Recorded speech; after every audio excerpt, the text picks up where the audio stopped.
You're listening to episode number 32 of the Dissect and Connect podcast.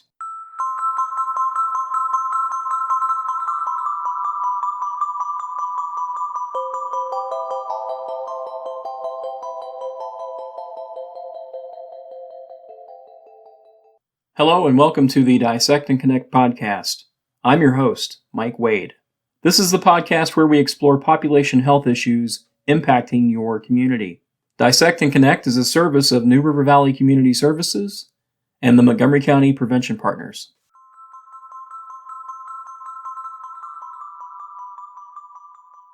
With International Overdose Awareness Day just around the corner, it seemed only fitting to dedicate this particular episode to the issue of overdose.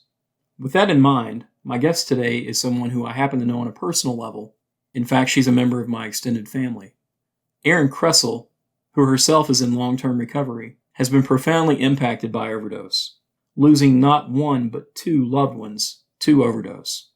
In our conversation, Erin openly shares about her own struggles with addiction and also recalls those two very painful incidents when the lives of her loved ones were claimed by the disease of addiction. So without further ado, here's my conversation with Erine Cressell. So Erin, welcome to the Dissect and Connect podcast. We're honored to have you on. Thank you. Hey, we are here to talk about overdose, an issue that I know that hits very close to home for you for a number of reasons. So just before we get into that, though, I'd like to maybe give folks a little bit of a better idea of you and who you are and where you're from and all that good stuff. So can you just give us a quick bio on yourself? Sure. So my name's Erine Cressell. I grew up in West Virginia, and I currently live in Southwest Virginia now in Dublin, and I work as a nurse in Blacksburg. Now, you and I know each other, and we've had some conversations about your past and your story. And I think it might be helpful for folks to hear kind of, I guess, the scope of the issue as it pertains to you and your life and some of the things that you've experienced in the past. So let's first talk about your own issues with addiction in the past. You're now in long-term recovery, obviously. Yes.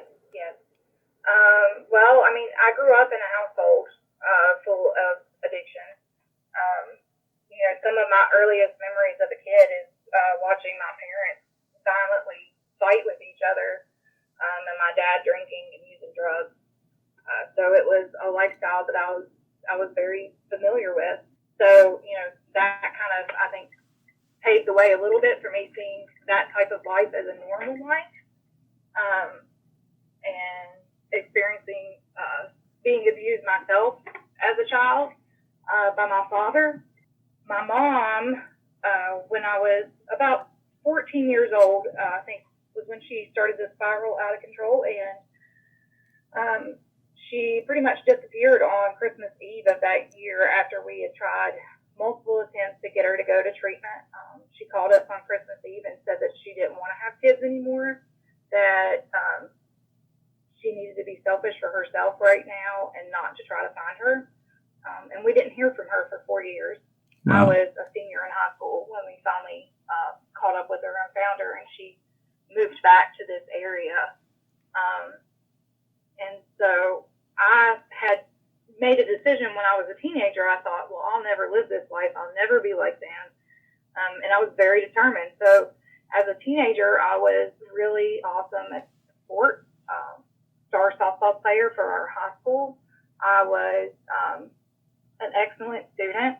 Went straight to college, decided on my major, which ended up being nursing. And then towards the end of that, I met up with a man at the place that I was working at the time as a waitress, and we ended up getting married. And little did I know he already had a pretty lengthy past with addiction himself. And I got pregnant with my son, and we got married. And after I had him, was when it became very abundantly clear how, addicted he was. He became violently abusive with me. I had been smacked, strangled, punched on multiple occasions. My son was only a few months old, and I found out I was actually pregnant with my daughter. So they're 11 months apart. Mm-hmm. And I was abused the whole time that I was pregnant with her. He didn't work. I worked full time as an ER nurse in Charleston, West Virginia. And most of the time while I was pregnant, I would work 60 hours a week just to try to make ends meet because he didn't want to work. And I didn't care enough about myself, obviously, somewhere deep down to think that I was worth more than what I was getting out of that relationship. And I remember, I always tell people it was like I pre-planned everything. I remember telling myself, like, he gets to have absolutely no responsibility. He gets to have fun. He gets to be numb to all of this. And as soon as I have this child, I think I'm going to give it a try. And that's literally how it happened. I had my daughter, and within a couple of months, I was drinking pretty heavily, taking anxiety pills by the handful, started taking oxycodone, and he would supply it to me, and then he would use that as a way to control me.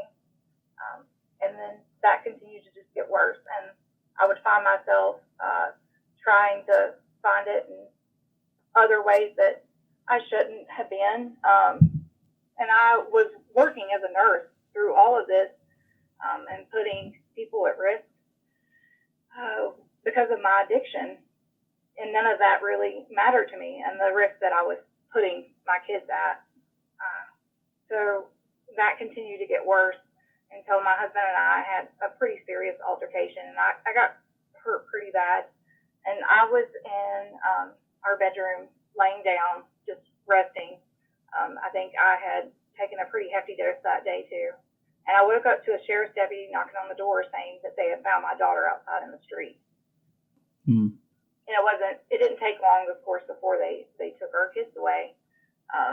So initially my kids went to live with my sister, and then they ended up living with his mother, so their biological paternal grandmother, and she lived in North Carolina.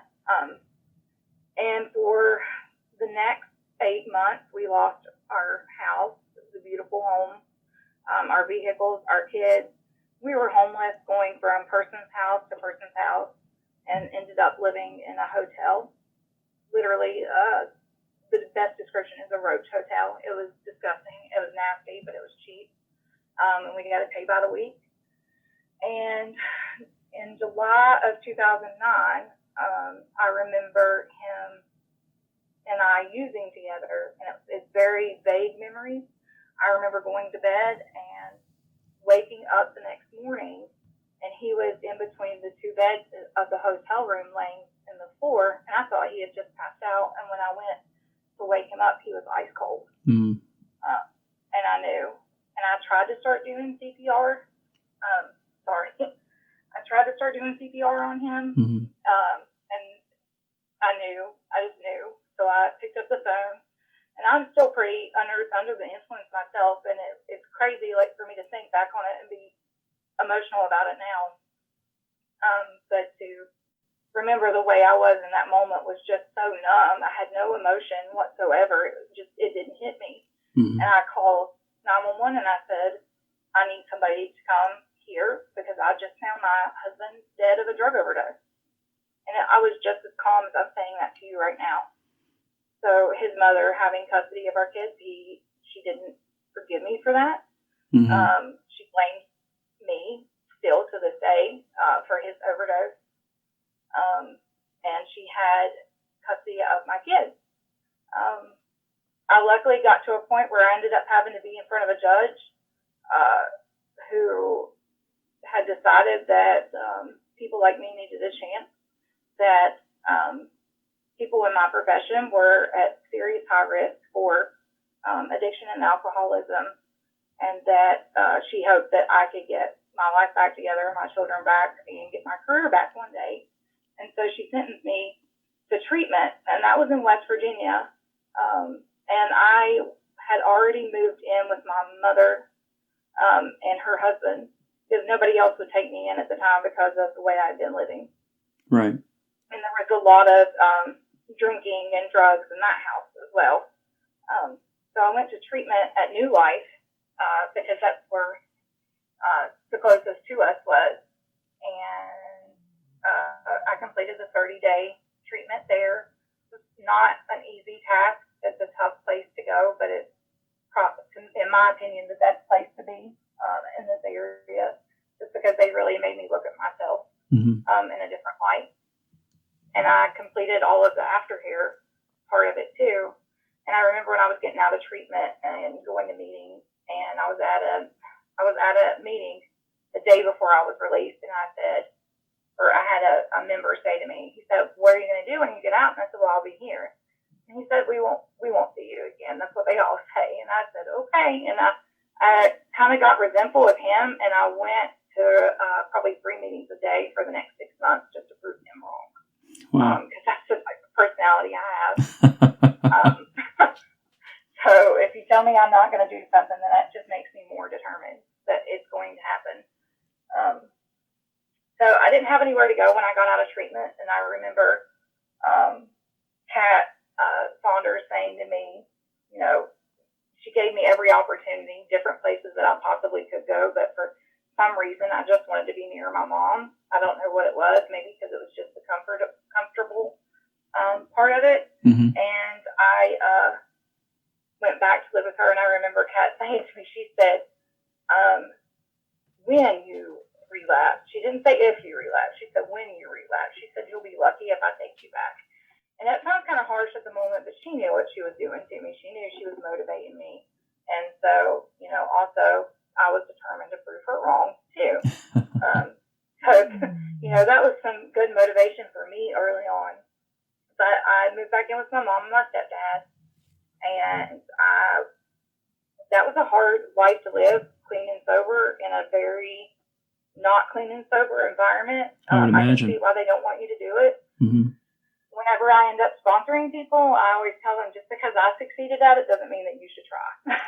But 2 months in from leaving treatment, I am about 3 months sober at the time. And I finally had my first job out of treatment at a fast food restaurant, because it was really hard to find a job in my situation. Sure.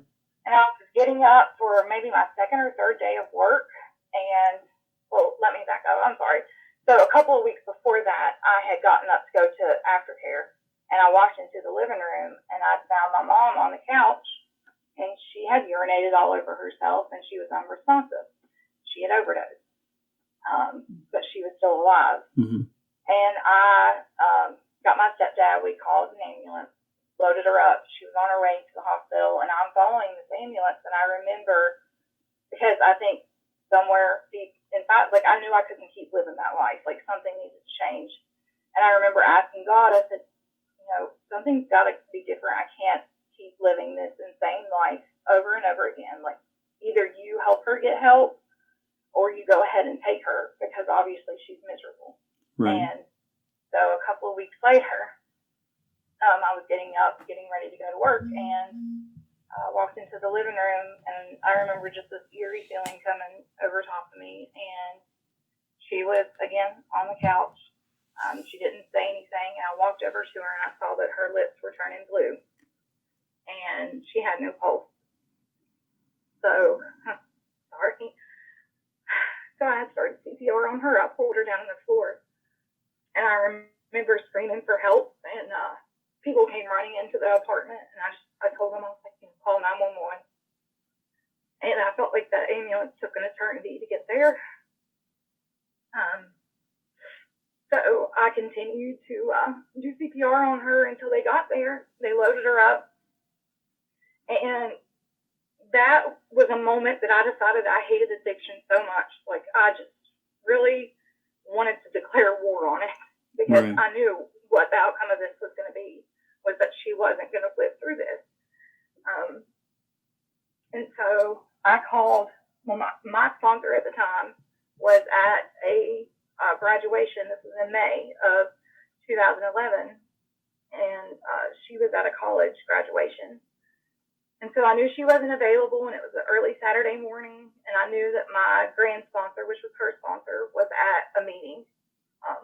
And I texted her and I said, "Can you call me?" I said, "I just found Mom again, overdose, and I think she is going to die." And she immediately walked out of that meeting and she called me, and she just said, "I'm on my way." And she met me up at the hospital, and she held my hand while a doctor so coldly walked into her room. He said, "Tell me what happened." And I told him. And he just looked at us and he said, "Well, she's dead." Wow. And walks away. And that's how he broke the news to us.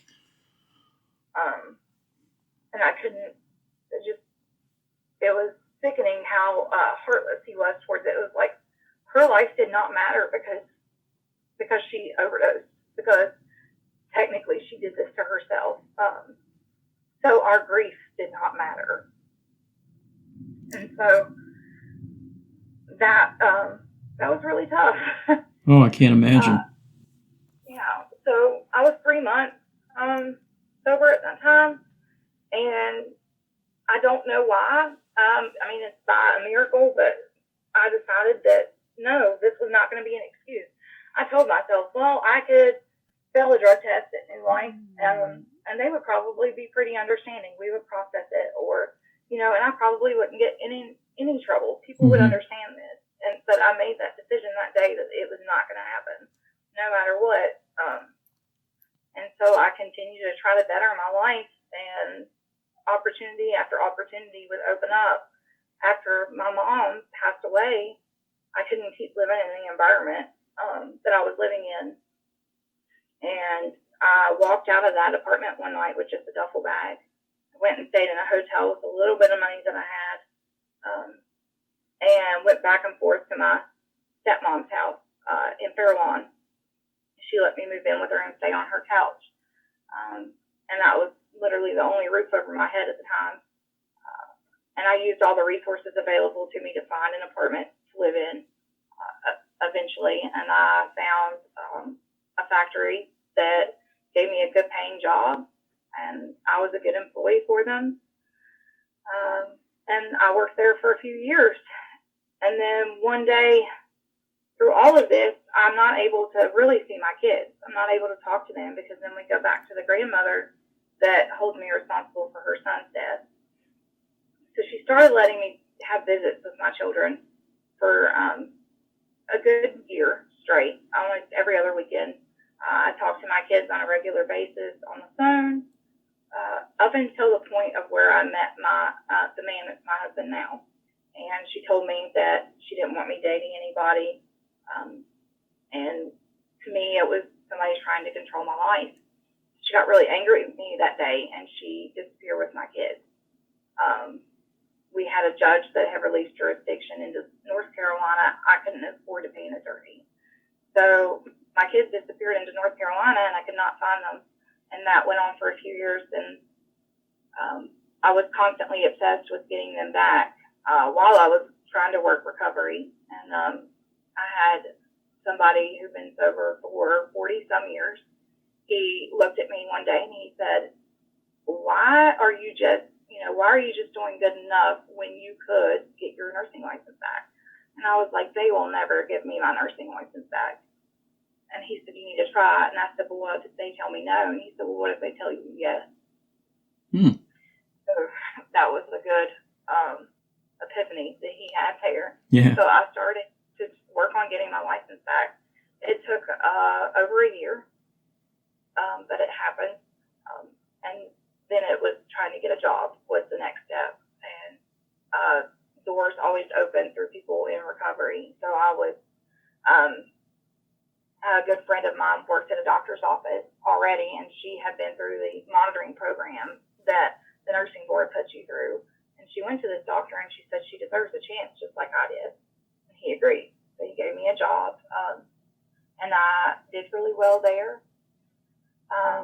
The very first week that I'm working there, I get this random phone call, or text message, I'm sorry. And it was, is this Erin? And I'm like, I don't recognize the number. I said, yes, this is. Who is this? She said, this is, and she says her name. And she said, come get your kids. I'm tired of taking care of them. Just like that. So I went and picked up my kids in North Carolina that night. They had not seen me or talked to me in 2 years. We found out that they had been abused the whole time that they were with her, physically. My son was like a completely different person. We found out later on that he had autism. So he has Asperger's, combined with PTSD and reactive attachment disorder. So he struggles a lot.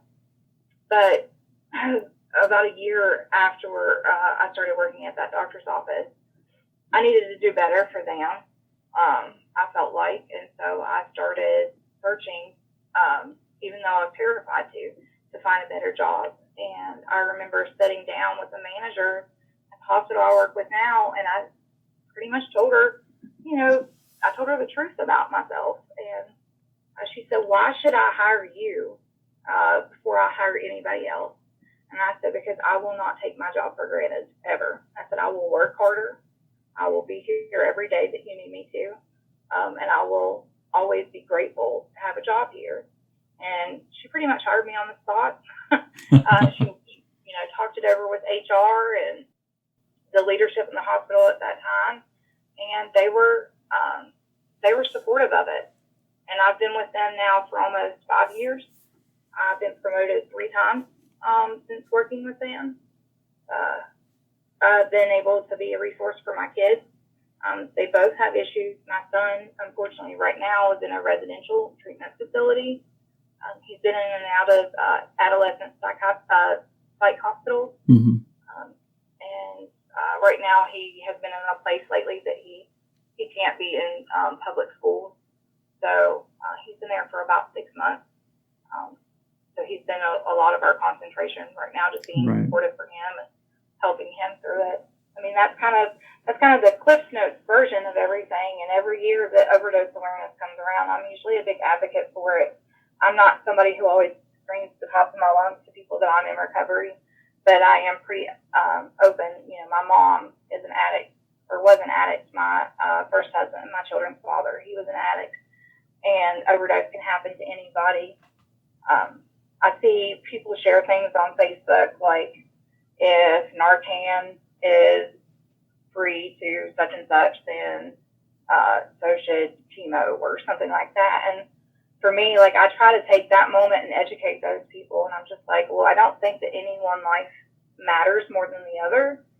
I do think that if I would have probably had some Narcan that day that I found my mom, she might still be here. It's possible. Yeah. Because she had not been sitting there that long when I found her. It's very possible she would have been here if I would have had that available to me. So it's a topic I'm very passionate about.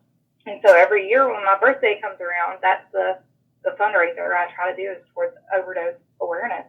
And it's, drawn more people to pay more attention to it this year than it has before. So I've had people ask me questions, and I've tried to be, honest with them myself, wanting to know how they can get involved. So, I think that things are getting better, but obviously we're not there. I know for me personally, as a survivor of a relative that has died of an overdose, you feel like your grief is not justified at all. You have no right to be sad that person's not here anymore because they did it to themselves.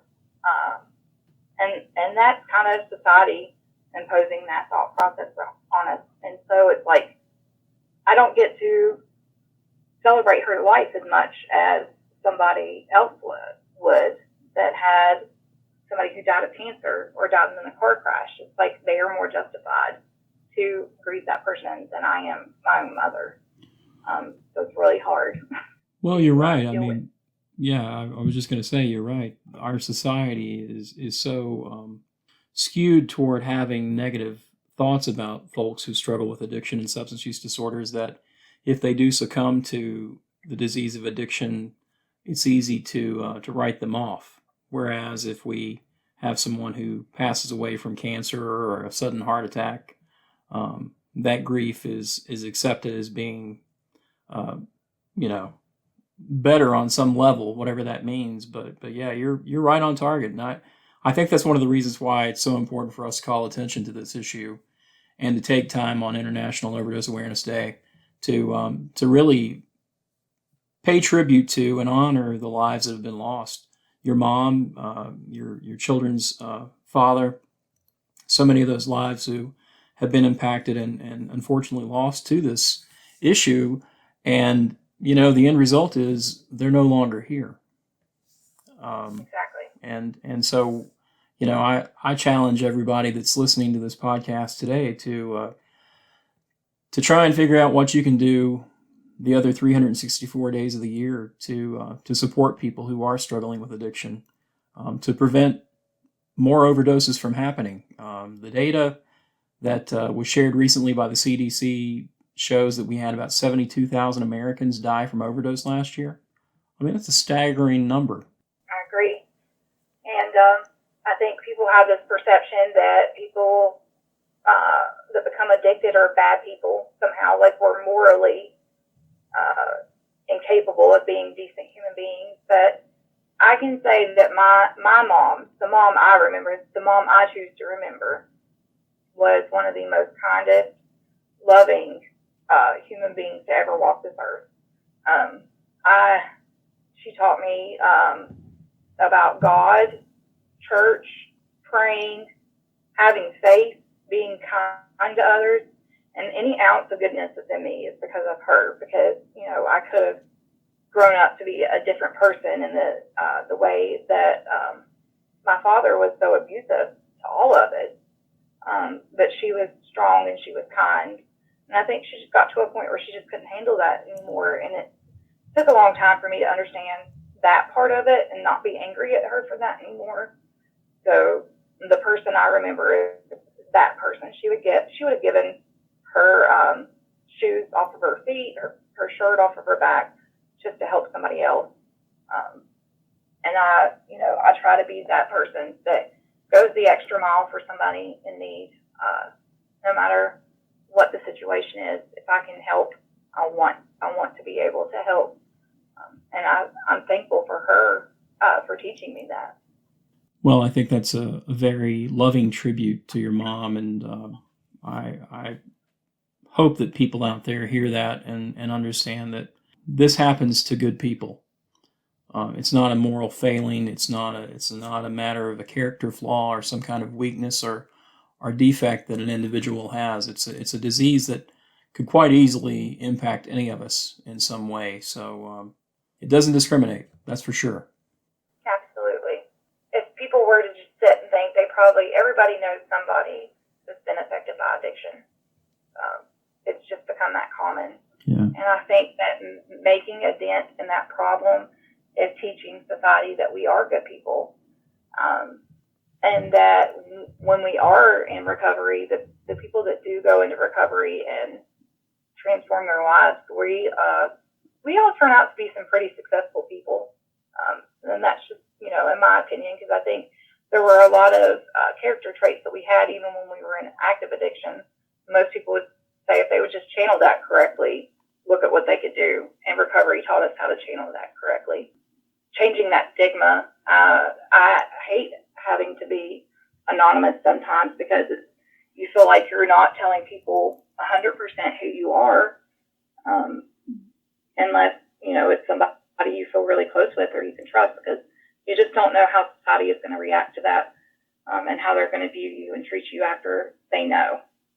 I was somewhat surprised to learn that your issues with addiction really didn't start to transpire until you reached adulthood. No, I know. I mean, it seems like very different.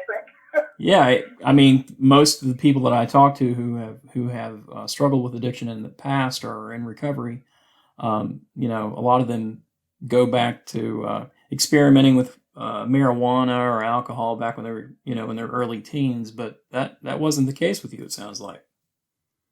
No, it wasn't. But I do believe that those genes were always there. What I can say is that just because I didn't use substances addictively when I was younger, I behaved as an addict. up until I finally started using, because I think that that's a misconception, is we tend to think that the substances are the problem, but they're not. And I had a lot of addictive behaviors, the way that I didn't accept no for an answer, which sometimes can be a good thing, but sometimes is not good to a fault. I didn't know how to love myself. I did not see myself in a positive way.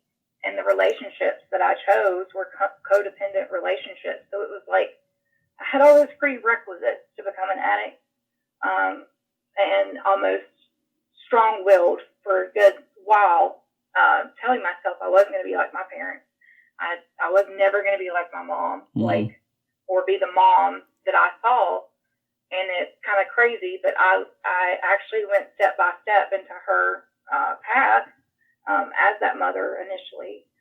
The difference between she and I was that I got a chance she never did, and that was to turn it around. So I think that is definitely a big misconception. So we act like addicts, and if we're not doing what we need to do to maintain ourselves, then we start acting like addicts again, even though we're not putting any substances in our body. So it's not just about that to me. I don't know how other people look at it, but it's about changing who I was and how I saw myself and how I viewed the world. I had to teach myself that I wasn't a victim, that I chose to stay in an abusive marriage. There were parts that I have my own part in it, and in most conflicts, I always have a part in it, and I try to take that approach to everyday life. It keeps me from getting really angry and upset most of the time. I'm definitely not perfect at it, but I try to practice it every day. Yeah. I have a sponsor that I talk to pretty often, and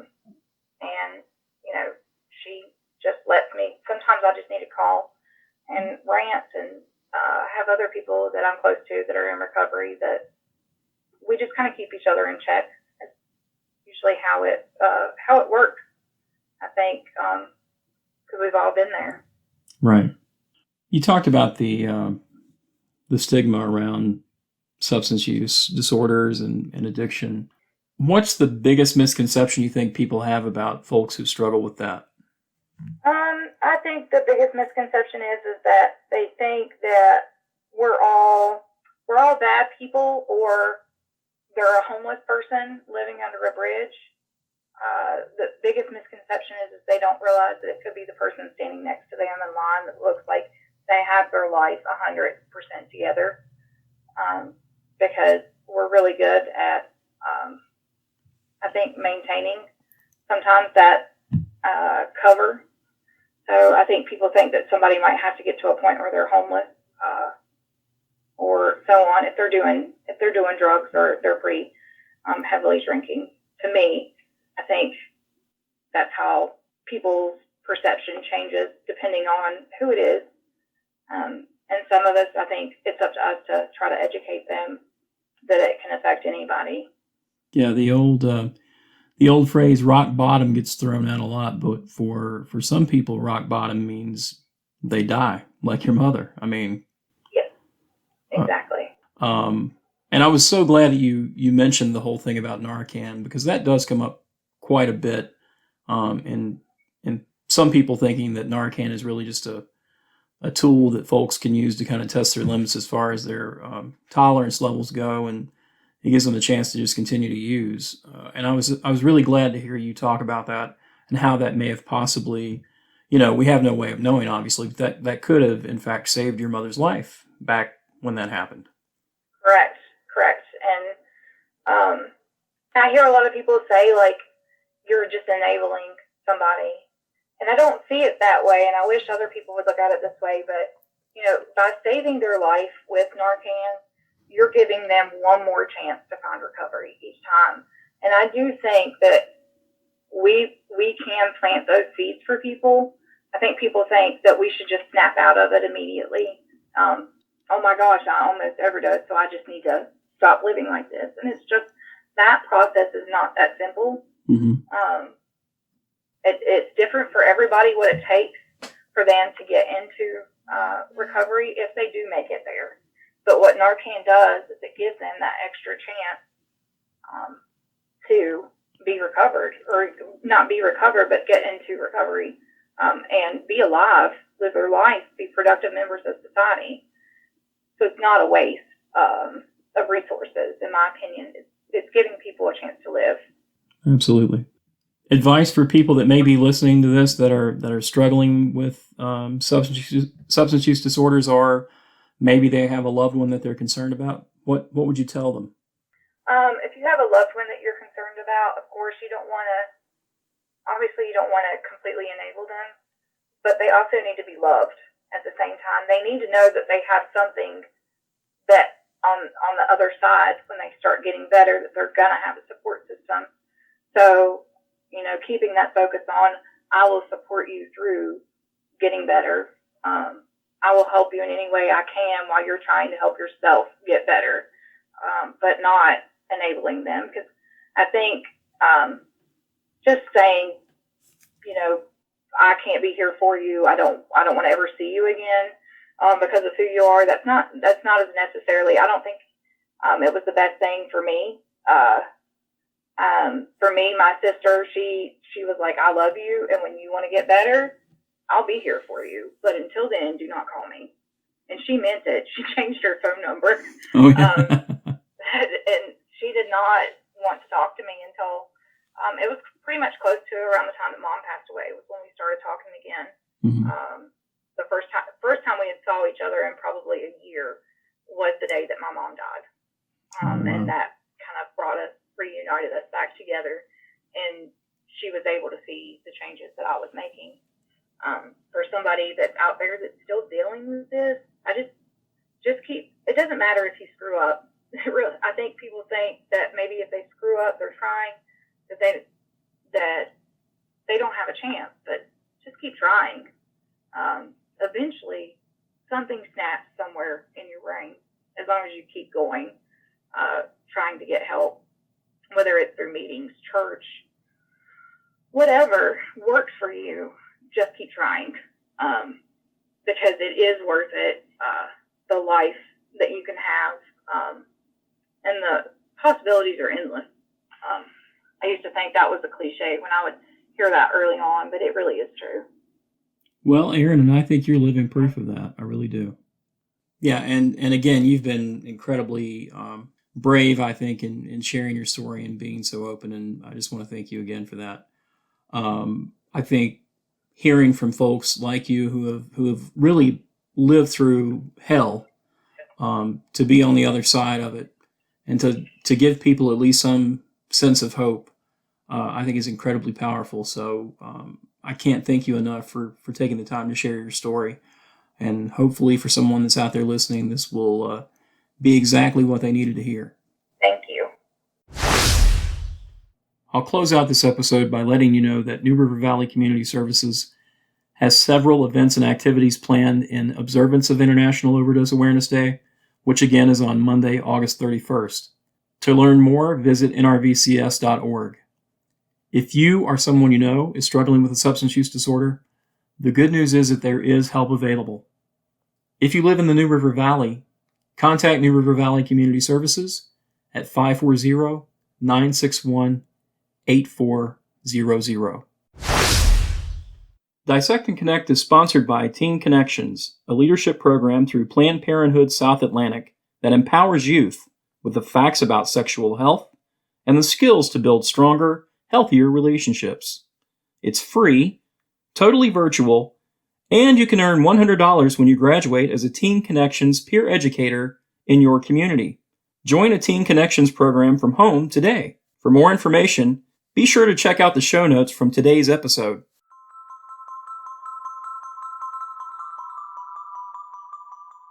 We hope you've enjoyed this episode of the Dissect and Connect podcast. To learn more about Montgomery County Prevention Partners or New River Valley Community Services, be sure to check us out on Facebook or visit nrvcs.org/podcast.